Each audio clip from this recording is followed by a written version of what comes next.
안녕하세요. 경기도에서 살고 있는 60세 여성입니다. 하나 있는 아들이 결혼을 해서 가정을 이뤘고 남편을 먼저 보내고 혼자 여생을 보내고 있습니다. 이제부터 제 2의 인생이 시작된 거죠. 제 친구들은 자식들이 가정을 꾸리면 자유의 몸이 된 것이나 다름없으니 앞으로 뭘 할지 생각해 놓으라고 했습니다. 아들을 키우면서 아둥바둥 살다가 혼자가 되니 마음이 허전해지기도 하네요. 친구들 말대로 뭘 해야 할까 고민하던 와중이었습니다. 그런데 한 여자 때문에 전 재산을 다 날리고 알거지가 될 뻔한 아찔한 경험을 했습니다. 제가 가진 돈을 노렸던 여자는 바로 제 며느리였죠. 처음에는 며느리도 제게 잘했습니다. 반찬을 챙겨주거나 안부를 묻는 등 제 친구들이 부러워할 정도로 여러 가지 챙겨주었습니다. 아들이 다른 건 몰라도 장가는 잘 갔다고 생각했는데 며느리가 가면을 쓰고 있었던 겁니다. 가면이 벗겨지는 순간 며느리의 추악한 민낯을 보게 된 것이죠. 며느리가 얼마나 파렴치한 음모를 꾸몄는지 지금도 저는 믿을 수 없습니다. 제가 며느리의 실체를 알았을 때에는 모든 걸 잃을 뻔했는데요. 하늘이 무너져도 솟아날 구멍은 있다는 말처럼 친구의 도움으로 며느리에게 당한 만큼 돌려주었습니다. 그래서 여러분들에게 며느리가 제게 어떤 만행을 저질렀는지 털어놓으려고 합니다. 제 아버지는 헤어 디자이너이셨습니다. 직업에 걸맞게 개방적인 사고방식을 가지고 계셨죠. 반면에 엄마는 전형적인 조선시대 여성이셨습니다. 남편을 떠받들고 살아야 한다고 생각하셨어요. 고지식한 만큼 융통성이 없으셔서 항상 정해진 대로 모든 걸 처리하셨는데요. 아버지께서 법대를 졸업하고 사법고시에 도전한 적이 있으셨습니다. 저희 집은 판검사에 한이 맺힌 집안이었죠. 증조 할아버지 때부터 아들들이 판검사에 도전하셨지만 집안에서 법복을 입게 되신 분은 한 명도 없었습니다. 할아버지도 판검사 도전에 실패하셨죠. 그래서인지 할아버지께서 아버지에게 판검사가 되라고 강요하셨어요. 종민아, 너는 꼭 법대에 가서 판검사가 돼야 한다. 아버지, 저는 따로 정해놓은 목표가 있어요. 그게 뭐냐? 정말 보수적인 집안이었는데 아버지의 입에서 정말 뜻밖의 말이 나왔다고 합니다. 전 미용사가 되고 싶어요. 설마 이발사가 되겠다는 거냐? 아니요. 남자들 머리만 하는 이발사 말고 여자들 머리도 하는 미용사가 되고 싶어요. 할아버지께서 그 말을 듣고 소리를 버럭 지르셨다고 합니다. 뭐야? 사내놈이 여자들 머리나 잘라주겠다는 거냐? 절대 안 돼. 지금 당장 다시 판검사 준비하거라. 지금이야 남자 미용사가 흔하지만 그 당시에는 남자들이 미용실에 가지를 않았습니다. 이발사가 되겠다고 해도 열이 받는데 미용사가 되겠다고 하니 보수적인 할아버지께서 화를 내는 건 당연한 일이었죠. 할아버지가 반대하기에는 아버지께서 옷이나 헤어스타일에 관심이 너무 많았습니다. 오랫동안 혼자만의 꿈으로 간직하고 있다가 겨우 입 밖으로 꺼낸 건데 생각보다 더한 날벼락을 맞으셨습니다. 저는 판검사 되고 싶지도 않고 공부에 취미도 없단 말이에요. 아버지도 잘 아시잖아요. 노력해도 안 되면 어쩔 수 없는 일이지만 해보지도 않고 포기하는 건 용납 못한다. 무조건 법대에 가거라. 할아버지의 강압에 못 이겨 아버지께서 법대에 들어가셨습니다. 그 후에 사법고시 준비를 시작했는데 미용사가 될 사람이 하루 종일 법전을 공부하고 있으니 죽을 맛이었겠죠. 하기 싫어서 억지로 한 공부였으니 결과가 좋을 리가 없었습니다. 고시에 5번이나 연속으로 떨어져서 아버지도 포기하겠다고 말씀하셨는데요. 아버지, 이제 그만할게요. 이 정도면 할 만큼 했어요. 전 판검사 체질이 아닌 것 같아요. 좋아. 마지막으로 한 번만 더 해보고 안 되면 포기하거라. 아버지의 마지막 도전도 실패로 끝나자 할아버지께서 아버지를 포기하셨습니다. 늦은 나이였지만 그때부터 아버지께서 미용 공부를 하셔서 헤어 디자이너가 되신 거죠. 아버지는 미용실에서 일하면서 수습 직원으로 들어온 엄마를 만나게 되셨습니다. 고참이었던 아버지가 엄마에게 일을 가르쳐주면서 사이가 가까워졌는데요. 두 분 성격이 너무 달라서 자주 싸웠다고 합니다. 결혼하고 전업주부가 되겠다는 엄마에게 아버지는 지금 하고 있는 일이 아깝지 않냐고 물었습니다. 엄마 성격상 집안 살림은 여자가 하는 일이라고 말했겠죠. 그랬더니 아버지께서 버럭 화를 내면서 첨언을 하셨습니다. 여자라고 꼭 집안일 하라는 법 있어? 요즘 세상에 남자, 여자 구분이 따로 있는 것도 아니잖아. 그래도 내조는 여자가 해야죠. 여자가 일하면 누가 집안일 하나요? 집안일이야 같이 하면 되지. 나 참 말이 안 통하네. 이런 식으로 자주 싸우셨지만 여자는 온순하고 온화해야 한다는 엄마의 지조 덕분에 큰 싸움으로 번지지는 않았다고 해요. 늘 엄마가 먼저 알겠다고 하고 아버지의 생각을 존중하셨거든요. 저도 엄마의 영향을 많이 받고 자라서 여자는 남편을 도와서 내조를 잘해야 한다는 생각을 가지고 있었어요. 그렇게 교육받고 대학에 들어가니 다른 친구들이 여러 남자들과 자유롭게 만나면서 연애하는 걸 이해하지 못했죠. 아무리 썸이라고 해도 여러 명 만나는 건 좀 아니지 않아? 사귀는 것도 아닌데 뭐 어때? 남자는 여러 명 만나보면서 선택하는 게 제일 좋아. 그래, 어차피 남자들도 그렇게 만나고 있을걸? 괜히 한 명만 썸 타면서 기다리고 있다가 그 남자가 딴 여자한테 가버리면 어떡해. 친구들이 이런 식으로 여러 남자와 썸을 타고 연애를 하더니 또 쉽게 헤어지더라고요. 썸이라고 해놓고 양다리도 모자라서 동시에 세 다리도 걸치면서 연애하는 친구도 있었습니다. 그런데 그 친구가 저보고 남자친구 있냐고 물어보는 거 있죠? 세희야, 너 남자친구 있어? 아직 없지? 응, 난 연애에 별로 관심이 없어서. 야, 너 그러다 나중에 결혼은 어떻게 하려고 그래? 남자도 많이 만나봐야지 아는 거야. 아니야, 나는 남자 관심 없어. 딴 이야기 하자. 하긴 우리 친척 언니도 독실한 크리스천이라 남자친구 한 번 안 사귀었는데 결혼 진짜 잘했더라. 의사랑 결혼해서 잘 먹고 잘 살고 있잖아. 헐, 진짜? 친척 언니가 진짜 예쁜가 보다. 엄청 예쁘지. 언니 집에 놀러 갔는데 너무 부럽더라. 역시 결혼은 능력 있는 남자랑 해야 하나 봐.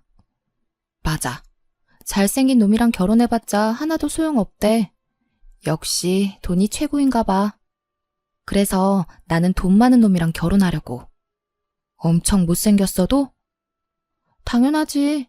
남자는 돈 아니야? 친구들이 이런 식으로 낄낄거리면서 웃고 떠들길래 제가 정색을 하면서 말하였죠. 좋아하지도 않는데 돈 많은 남자랑 결혼하려고? 그럼 당연하지. 좋아하는 것도 잠시야. 어차피 결혼 1년 차 넘어가면 콩깍지 다 벗겨진대. 아무리 그래도 사랑하지도 않는 사람하고 어떻게 평생을 같이 살아. 아, 그러니까 네가 연애를 못하는 거야. 남편이 아니라 돈을 사랑하면 평생 살 수 있어. 어우, 야, 그거 명언하다 얘. 친구들이 어이없는 말을 주고받으면서 웃길래 그냥 입을 다물어 버렸습니다. 말로만 그러는 줄 알았는데 실제로 친구들이 잘생긴 남자들과 연애하더니 결혼은 조건 좋은 남자들이랑 했습니다. 제 생각이랑 너무 달라서 이 친구들하고 오래가지 못했죠. 저는 한 번 연애하면 이 남자랑 끝까지 가야 한다고 생각하는 순정파였거든요. 친구들의 성화에 못 이겨 몇 번 소개팅하긴 했지만 마음에 드는 상대가 없었습니다. 친구들은 저를 모태솔로라고 놀려댔지만 필이 팍 꽂히는 남자를 만나기 전에는 연애를 함부로 할 생각이 없었는데요. 대학을 졸업하고 취직한 곳에서 처음으로 마음이 끌리는 남자를 만나게 되었습니다. 저와 같은 부서에서 근무했던 대리님이었죠. 키가 크고 잘생긴 것도 아니었습니다. 단지 성실해서 눈길이 갔는데요. 일밖에 모르는 사람이라서 가장 먼저 출근해서 가장 늦게 퇴근했거든요. 게다가 일도 잘해서 상사들이 우수사원이라고 칭찬했지만 다른 직원들이 남편을 따로 불러 뭐라 한 소리 하기도 하였습니다. 김대리, 정도껏 해. 회사에 충성한다고 돈 더 주는 것도 아니잖아. 김대리 혼자 이렇게 설쳐대면 우린 뭐가 돼? 제발 적당히 하라고. 내가 돈 더 받으려고 이러는 거 아니잖아. 이번 프로젝트 어떻게든 잘해보려고 이러는 거야. 다른 직원들 눈치 보는 거 안 보여? 그래, 너 잘났다. 너 알아서 해라. 동료들은 김대리가 승진을 하려고 발악하는 거라고 수군거리고 있었죠. 몇몇 직원들은 김대리를 이용하기도 했습니다. 특히 여직원들이 퇴근 시간이 다가올 때면 대리님에게 가서 자기 일을 대신해달라고 아양을 떨었어요. 김대리님, 제가 오늘 급한 일이 있어서 그런데 보고서 작성을 못 끝낼 것 같아요. 그래서 그런데 이번 한 번만 도와주시면 안 될까요? 제가 대신 끝내놓을 테니까 먼저 들어가세요. 감사해요. 제가 다음에 한턱 쏠게요. 단칼에 거절했으면 좋겠는데 대리님 성격이 온순하셔서 부탁을 거절하는 법이 없었어요. 이제는 상사들도 대리님의 착한 성격을 이용해 먹으려는 것 같았습니다. 이상하게 매번 승진 대상에서 제외됐거든요.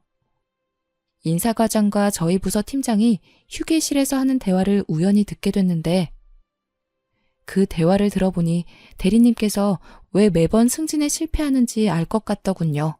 정 부장, 이번에 과장 진급 대상 나왔어? 아마 내일쯤 나올 거야. 그런데 확실한 건 김대리는 아니야. 김대리 찍힌 것 같더라. 일 대충대충 하고 넘기자고 했는데 어떻게 그렇게 하냐고 따졌다며? 무조건 열심히 한다고 되는 게 아닌데 융통성이 없어서 별로 도움이 안 되는 것 같아. 김대리는 딱 지금 자리가 어울리지. 하는 짓 보면 과장이나 부장으로 올라갈 급이 아니야. 술자리도 좀 좋아하고 사바사바도 할 줄 알아야 하는데 그저 죽어라 일만 하면 승진될 거라고 생각하니까 그렇지. 김대리랑 일하는 애들도 힘들어 하더라고. 그런 애들은 평생 대리만 달다가 나가야지. 상사들은 회사의 감시를 피해서 이익을 챙기고 싶어 했거든요. 눈치 빠르고 융통성 있는 직원을 곁에 두고 싶어 했는데 김대리는 전혀 그런 스타일이 아니었던 거죠. 그런 사실을 알게 된 저는 김대리가 안타까워했습니다. 그래서 김대리에게 충고를 해주었죠. 대리님, 요즘 소문이 너무 안 좋더라고요. 일 잘하시는 거 알고 있는데 너무 빡세게 일하셔서 같이 일하는 분들이 힘들어하는 것 같아요. 이번에 맡은 프로젝트가 장기 프로젝트인데 정말 잘하고 싶어서 그래요. 이것만 마치고 페이스 조절하겠습니다. 사실 대리님, 부장님이랑 과장님이 하시는 말씀 들었는데 대리님 이야기를 하시더라고요. 일만 너무 많이 하고 아부를 안 떨어서 마음에 안 들어 하시는 것 같아요. 알고 있었어요. 그런데 제가 비위 맞춰드린다고 좋아하실까요? 어차피 그러려고 노력해봤자 잘 안 될 거예요. 저는 일 열심히 하는 편이 편합니다. 저는 대리님의 답변을 듣고 다시 한번 반하게 되었죠. 게다가 몇 달 뒤에 제가 김대리의 도움을 받는 일이 생겼습니다. 팀장님이 갑자기 저를 부르더니 신규 사업을 추진해보라고 하셨습니다. 내가 정세희 씨를 특별히 좋게 생각해서 추천해봤어. 제대로 된 성과 나오면 인사고과에 반영시켜서 대리로 진급시켜줄게. 팀장님께서 기획안을 써오라고 한 날부터 야근하면서 문서 작성에 매달렸습니다.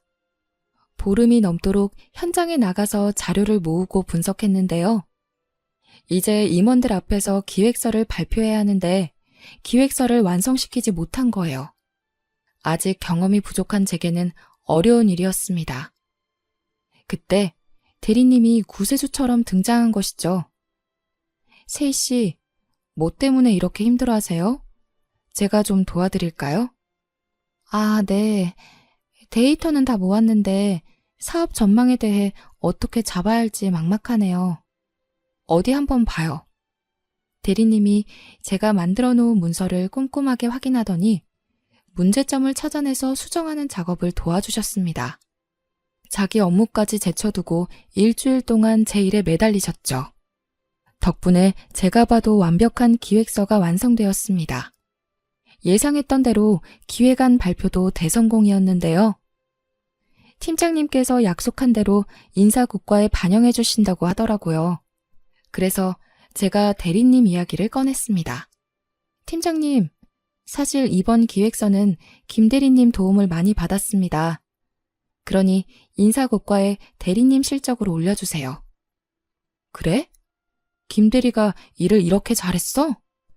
세희 씨가 그렇다면 당연히 그렇게 해야지. 우선 김 대리 불러봐.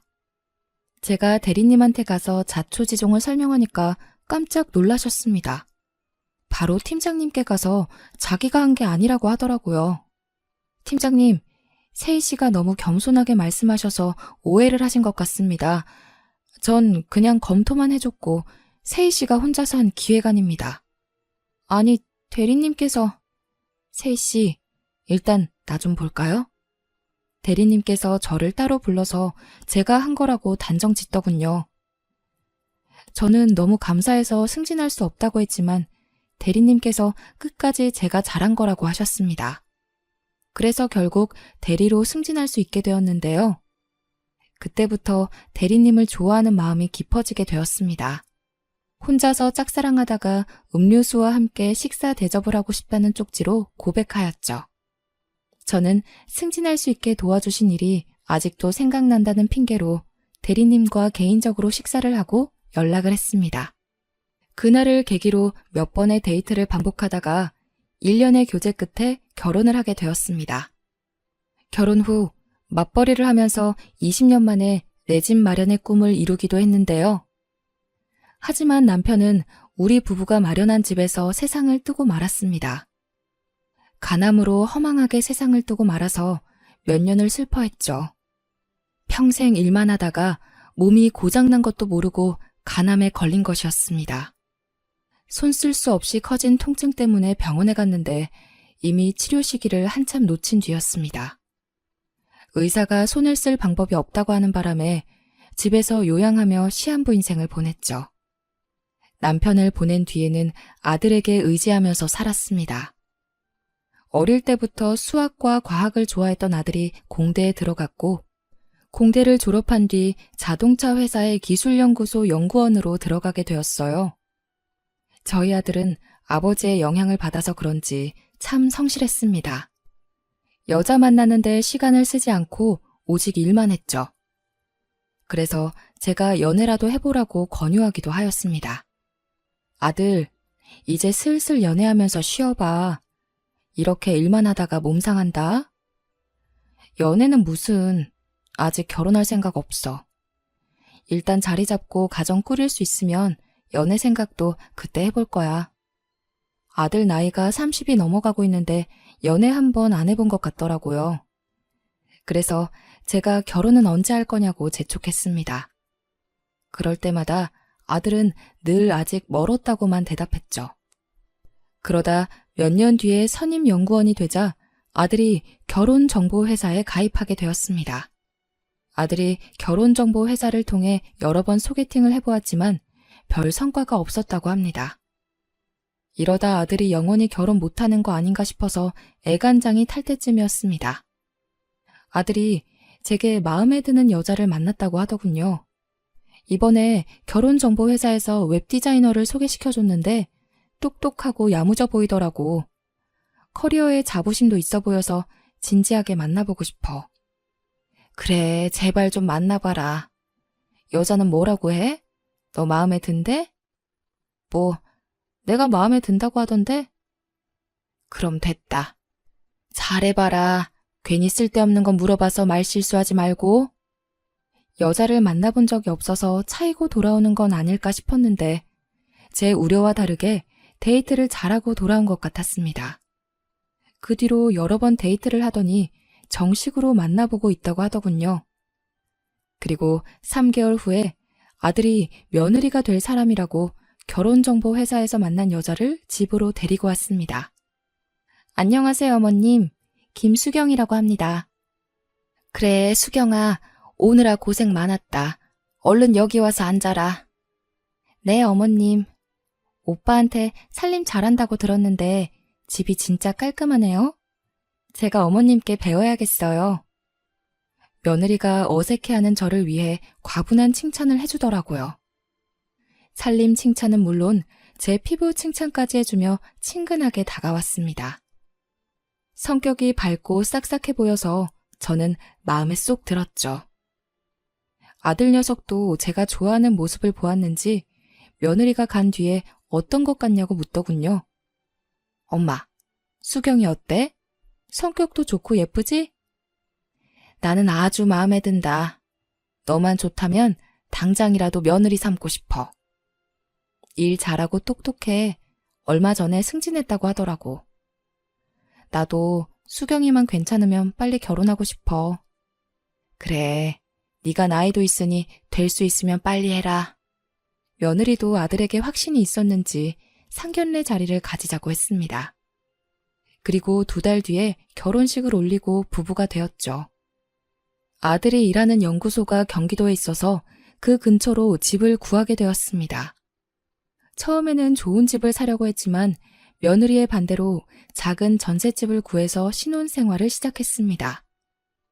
좋은 아파트 놔두고 왜 그 집으로 이사 가냐고 물었더니 며느리가 경기도가 아니라 서울에서 살고 싶다고 하더군요. 저는 며느리 회사가 서울에 있어서 그런 거라고 생각했습니다. 그저 별다른 생각 없이 서울 집값만 걱정하였죠. 아들네가 얼른 자가를 얻었으면 해서 예전부터 부어놓은 적금을 더 모아두고 있었습니다. 그만큼 아들을 위하는 마음이었지만 며느리를 딸같이 생각하는 마음도 있었거든요. 일 때문에 아들네를 자주 들리지 못했지만 며느리가 매일같이 안부 전화를 했고 수시로 제가 좋아하는 음식들을 해오거나 식재료들을 사와서 요리해 주었습니다. 어느 날은 제가 갈비찜을 좋아하는 걸 알고 제 집으로 와서 해주더군요. 어머님, 갈비찜 어떠세요? 간이 딱 맞나요? 너무 딱 맞네. 너는 요리를 누구한테 배웠니? 어쩜 이렇게 맛있게 잘하나 몰라. 그냥 인터넷 보고 따라하는 거예요. 어머님 입맛에 맞아서 다행이에요. 드시고 싶은 거 있으시면 말씀하세요. 제가 다 해드릴게요. 너 힘든데 무슨 요리를 해주려고 그러니? 말만 해줘도 고맙다. 아유, 어머님은 제 친정 어머니 같으셔서 그래요. 먹고 싶은 거 생기면 편하게 말씀해 주세요. 말로만 친정 엄마 같다고 한 것이 아니었습니다. 정말 친딸 이상으로 저를 위해 주어서 의지가 많이 됐었는데요. 집에서 혼자 지낸다고 찾아와서 말동무도 해주고 산책하러 가자며 근처 공원을 돌아다니기도 하였습니다. 그렇게 눈에 넣어도 아프지 않을 것 같던 며느리가 1년쯤 지나니까 점점 변하기 시작하더라고요. 어머님, 이 원목 탁자 이 집에는 안 어울리는 것 같아요. 혼자 사시는데 크기가 너무 크지 않나요? 좀 크긴 한데 이게 있으니까 예뻐 보이더라고. 게다가 선물 받은 거라서 버리기도 좀 그렇다. 아, 그러세요? 저희 집에 두면 딱 좋을 것 같은데. 딱 봐도 자기 달라는 눈치였죠. 며느리가 탐내는 원목 탁자는 선물 받은 게 아니었습니다. 수입한 고급 가구라서 상당히 비싼 것이었거든요. 제가 아끼는 녀석이라서 주기가 좀 그랬습니다. 그런데 며느리는 집에 올 때마다 탁자 이야기를 하며 눈을 떼지 못하더군요. 결국 제가 2손 2발 다 들고 말았습니다. 그렇게 마음에 들면 가져가거라. 네 말대로 탁자가 너무 큰 것 같더라. 어머, 정말이세요? 고맙습니다, 어머님. 제가 작은 걸로 사드릴게요. 며느리가 아이처럼 좋아하더니 기다렸다는 듯이 트럭을 불러냈습니다. 원목 탁자를 가지고 가더니 정말 저렴하고 볼품없는 탁자를 사주었죠. 제 물건을 탐내는 건 원목 탁자뿐만이 아니었습니다. 얼마 뒤에 장식장 같은 가구들도 탐내며 이런저런 핑계를 대면서 가지고 가려고 하더라고요. 어머님, 이런 가구는 호흡기에 안 좋대요. 어머님 천식도 앓고 계시면서 이런 가구 쓰시면 안 돼요. 제가 새 걸로 사드릴 테니 이거 저 주세요. 얼핏 들으면 저를 위한 것 같지만 며느리는 비싼 가구만 알아보고 가져갔습니다. 그리고 이번에는 새로 사주지도 않았죠. 장식장 같은 경우는 있다가 없어지니 너무 불편해져서 며느리에게 언제 사주냐고 물어봤습니다. 얘야, 장식장은 언제 사줄 거니? 오랫동안 쓰다가 없으니까 영 불편하다. 아, 맞다. 죄송해요, 어머님. 제가 바빠서 아직 알아보지 못했네요. 지금 중요한 프로젝트를 맡아서 그런데 이 일만 끝내고 가구 보러 가도 괜찮을까요? 아유, 됐다. 내가 알아서 할 테니까 신경 쓰지 마라. 아니에요. 제가 금방 알아볼게요. 조금만 기다려주세요. 진짜로 괜찮다. 회사 일도 바쁠 텐데 괜히 업무 시간에 가구 찾아보면서 눈총 받지 마라. 장식장만 그런 것이 아니었습니다. 새 가구를 사주겠다는 말만 하고 잊어버렸다 바쁘다는 핑계를 대면서 하나도 안 사주더군요. 그래서 저는 친구와 같이 중고 가구점 거리에 나섰습니다. 며느리가 가져가서 가구가 없다고 하니까 친구가 깜짝 놀라하면서 돈 이야기를 꺼내더라고요. 네 며느리는 왜 사준다면서 안 사주니? 가구 살 돈은 받은 거야? 아니, 안 받았어. 뭐? 그럼 네 돈으로 가구를 사겠다고? 친구는 가구를 가지고 갔으면 새로 사주든지 돈을 주든지 둘 중 하나는 해줘야 하는 거 아니냐고 따졌죠. 친구 말이 맞았지만 저는 구차하게 굴고 싶지 않아서 제 돈으로 가구를 사고 말았습니다. 친구는 이런 제가 답답하다며 가구를 둘러보는 내내 며느리 험담을 하더라고요. 생각할수록 어이가 없네. 당연히 자기가 먼저 돈 주겠다고 해야지. 안 받겠다고 해도 억지로 보내야 하는 거 아니야? 정말 얌체 같네. 그러다 가구점에서 눈에 익은 물건을 발견했죠. 제가 아끼던 원목 탁자가 있어서 얼른 가까이 다가가 봤습니다. 애지중지 잘 쓰다가 다리 부분에 흠집 하나를 낸 적이 있었는데 딱 그 자리에 긁힌 자국이 있더라고요. 제 집에서 원목 탁자를 여러 번 본 적 있는 친구도 제 거 같다고 하였습니다. 세희야, 이거 너희 집에 있던 원목 탁자 아니야? 네가 실수로 여기 부딪혔다고 했잖아. 친구와 저는 원목 탁자에 난 흠집을 유심하게 쳐다보면서 제 거가 맞다는 결론을 낼 수밖에 없었습니다. 친구가 제게 사진까지 찍게 만들더니 직원을 불러 누가 판 거냐고 물어보자 했지만 금방이라도 싸울 것 같은 친구 녀석을 잘 달래서 데려왔죠. 집으로 가는 길에도 화가 가라앉지 않는지 친구 녀석이 끝까지 며느리 욕을 하였습니다. 아니, 세상에 지 용돈 필요하다고 시어머니 가구까지 팔아먹는 며느리가 어딨어? 사정이 있는 거겠지. 며느리에게 물어보고 연락해줄게. 우리 수경이가 그럴 애가 아니야. 저는 끝까지 며느리를 감싸며 오해하지 않으려고 노력했습니다. 며칠 뒤에 며느리가 집에 올 때까지 기다렸죠. 드디어 며느리가 오자 가구점에서 찍어온 사진을 보여주었습니다. 내가 얼마 전에 중고 가구점에 다녀왔는데 너 이 탁자는 왜 판 거니? 중고 가구점 다녀오셨어요? 사실은 저희 집에 가지고 왔는데 사이즈가 안 맞더라고요. 제가 눈대중을 잘못했나 봐요. 어머님 탁자도 새로 사서 보내드렸는데 다시 돌려보내기도 그랬어요. 그렇구나. 그럼 탁자 판 돈은 줘야 하지 않을까? 아, 맞다. 뭔가 허전하다 했는데 돈을 안 드렸네요. 죄송해요. 제가 이따가 붙일게요. 며느리가 말은 이렇게 했지만 며칠이 지나도 돈을 주지 않았어요. 괘씸했지만 얼마 되지도 않는 돈을 달라고 재촉하기 싫었습니다. 그 뒤로도 며느리는 마음에 드는 게 있으면 가지고 갔습니다. 제가 마음 먹고 산 양털 자켓이나 가죽 장갑 등을 탐내기도 했죠. 그리고 쥐꼬리만한 돈을 주면서 생색을 냈습니다. 며느리가 하는 짓이 점점 얄미워졌지만 속 좁은 시어머니란 소리를 듣고 싶지 않아서 아무 말도 하지 않았습니다. 딸 같은 며느리에게 선물 준 거라고 생각했는데요. 제 생일이 되자 며느리가 정말 황당한 이야기를 꺼냈습니다. 같이 식사하는 자리에서 며느리가 갑자기 집문서를 주는 거 있죠? 저는 집 문서를 받다가 아들 녀석을 쳐다보고 또 며느리를 쳐다보았습니다. 도대체 이게 뭐냐? 집 문서예요. 이제 어머님 나이도 있으니까 서울보다는 공기 좋은 시골에서 사시는 게 좋을 것 같아서요. 제가 거금 들여서 전원주택 하나 장만했어요. 아니, 세상에, 네가 무슨 돈이 있다고 전원주택을 샀니?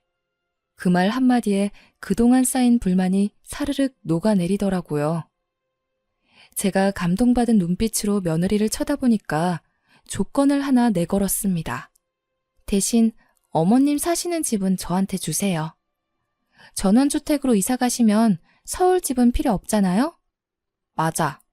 수경이가 그러는데 회사나 너무 멀어서 힘들대. 나도 서울로 발령 날 것 같으니까 엄마가 이사 가주라. 가서 푹 쉬면 건강도 좋아질 거 아냐. 뭐라고? 우리 아들까지 며느리 편을 들 줄 몰랐습니다. 그렇지만 며느리가 무리해서 얻은 전원주택이니까요. 아무리 서울 집값이 비싸도 전원주택이 더 비싸지 않을까 고민하다가 아들 녀석이 대답을 재촉하는 바람에 그렇게 하자고 했습니다. 지금 생각하면 정말 바보 같은 짓이었죠. 전원주택이 있다는 양평으로 가보니 욕짓거리가 절로 나왔습니다. 며느리가 사놓은 전원주택은 다 쓰러져가는 낡은 한옥이었거든요. 게다가 방치된 지 오래돼서 허물어지기 일보 직전이었습니다. 잘못 찾아온 건 아닌지 주소와 번지수를 몇 번이나 확인했지만 며느리가 사준 전원주택이 맞았습니다. 제가 그 폐가 앞을 서성이고 있으니 지나가던 동네 이장이 더 충격적인 말을 건네주었습니다. 아이고, 이 집에서 사시려고? 수리비 엄청 들 거야. 하기사 공짜로 얻은 집이니까 수리비 정도는 감당해야겠네. 네? 공짜로 얻었다고요? 모르셨구나.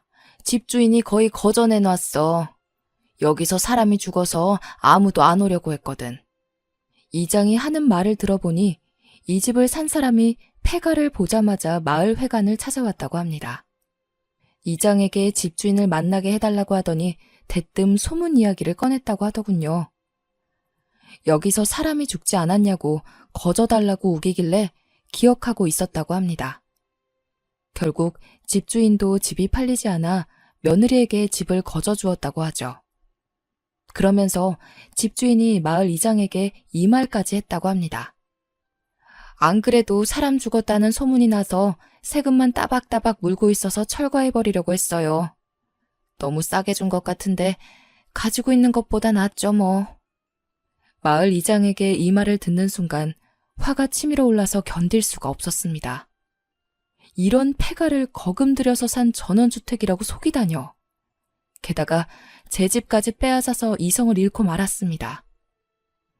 바로 서울로 올라가서 며느리에게 따지고 싶었지만 며느리가 연락을 받지 않았습니다. 아들 녀석도 마찬가지였죠. 집으로 찾아갔더니 여행을 갔는지 초인종을 눌러도 조용하더군요. 그래서 저는 어차피 팔리지도 않을 테니 폐가부터 수리하기로 했습니다. 이장의 소개로 수리업자부터 만나보았는데요. 수리업자가 집 상태를 꼼꼼하게 확인해 보더니 수리만 해도 2달은 걸릴 거라고 했습니다. 빠르면 2달인데 이 집은 수리하는 게 아니라 뼈대만 남겨놓고 새로 지어야겠네요. 2달이요? 2달 동안 지낼 곳이 없는데 어쩌죠? 마을 이장이 옆에서 제 사정을 듣고 있다가 수리하는 동안 마을 회관에서 지내라고 하였습니다. 마을 회관에 가보니까 일반 가정집처럼 부엌도 있고 따뜻하더라고요. 게다가 마을 이장님께서 제 말동무가 되어주셔서 외롭지도 않았습니다. 제가 답답한 마음에 며느리가 한 짓을 다 일러 바쳤거든요. 그랬더니 마을 이장이 혀를 차며 안타까워했습니다. 어휴, 참, 며느리가 아니라 불려우네요. 어떻게 시어머니한테 이런 말도 안 되는 짓을 할 수 있지? 그러게요. 아들 때문에 참고 살고 있습니다. 괜히 저 때문에 결혼 생활이 괴롭다고 하면 안 되니까요. 이장도 며느리가 아주 이기적인 여자 같다고 혀를 찼습니다. 그런데 며느리가 한 짓은 이뿐만이 아니었습니다. 집수리가 거의 끝날 무렵에 양평으로 저를 찾아온 친구가 충격적인 사실을 알려주었거든요. 얘, 내가 뭘 본지 아니? 너희 며느리 말이야. 두 집 살림을 하는 게 분명한 것 같더라. 동네에 소문이 쫙 났어. 친구가 지인이 사는 빌라에 놀러 갔다가 며느리를 보았다고 하는데요. 빌라에서 낯선 남자랑 같이 나오더니 연인처럼 품에 안겼다고 하죠. 아들 녀석만 모르고 있었지 동네에 소문이 나서 친구의 지인도 며느리를 몰랐지만 딱 봐도 불륜 커플 같았다고 하더군요. 며느리가 잠은 안 자고 가는데 동거남을 매일 보러 오고 평일에는 매일 왔지만 주말에는 오지 않았다는 증언도 들었다고 합니다. 불륜을 목격한 증인도 있겠다. 저는 며느리를 더 이상 용서할 수 없었습니다. 그때 아들 녀석이 대만에서 노느라 전화를 못 받았다고 다시 나한테 전화를 걸었더군요. 그래서 친구한테 들은 말을 다 이야기해 주었습니다. 제대로 된 증거가 없으니까 괜히 거기서 싸우지 마라. 얼른 한국으로 와서 불륜 현장을 잡아야 해. 알겠어. 되도록 빨리 갈게. 수경이 들어온다. 이따가 전화한다. 그렇게 전화가 끊기고 그날 밤 아들 녀석이 장례식장을 가야 한다는 핑계를 대고 한국으로 돌아왔습니다. 아들 녀석을 데리고 불륜 현장을 잡기 위해 친구가 말해준 빌라로 찾아갔죠. 친구의 지인이 알려준 시간대에 잠복하고 있으니 며느리가 대만에서 사온 기념품을 들고 빌라 안으로 들어가더군요. 그리고 동거남과 함께 나와서 남자 팔에 팔짱까지 끼는 모습을 목격하였습니다. 제가 아들을 데리고 불쑥 나타나니까 며느리 얼굴이 하얗게 질려버렸죠. 네가 감히 우리 아들 몰래 바람을 펴? 내 물건 탐내고 양평으로 쫓아낼 때부터 알아봤다. 너 같은 년을 믿은 게 죄지. 이리 와서 변명이라도 좀 해봐. 쳐 죽여도 시원치 않을 년아. 어머님, 왜 이러세요? 오해예요. 저 바람 핀 적 없어요. 뭐 어쩌고 저째? 내가 아무것도 모르고 왔을 것 같아? 며느리가 처음에는 발뺌을 하더니 제가 며느리 머리채를 붙잡고 난리를 치니까 잘못했다고 빌더군요. 하지만 아들 녀석도 저도 며느리를 용서할 수 없었습니다. 참다 못한 아들 녀석이 며느리 뺨을 후려갈겨서 한마디도 하지 못하고 울기만 했죠. 결국 저희 아들이 며느리에게 이혼 소송을 하였습니다. 그 과정에서 며느리가 제 집을 팔아버렸다는 사실 또한 알게 되었네요. 며느리가 저를 멀리 쫓아내고 동거남과 바람을 피고 있었고 하마터면 아들과 제가 며느리의 불륜 생활비를 대주는 스폰서가 될 뻔했습니다. 다행히 며느리의 불륜 사실을 잡아내고 위자료와 함께 집을 판 돈까지 돌려받을 수 있었는데요. 그 뒤로 아들과 함께 양평에서 살고 있습니다.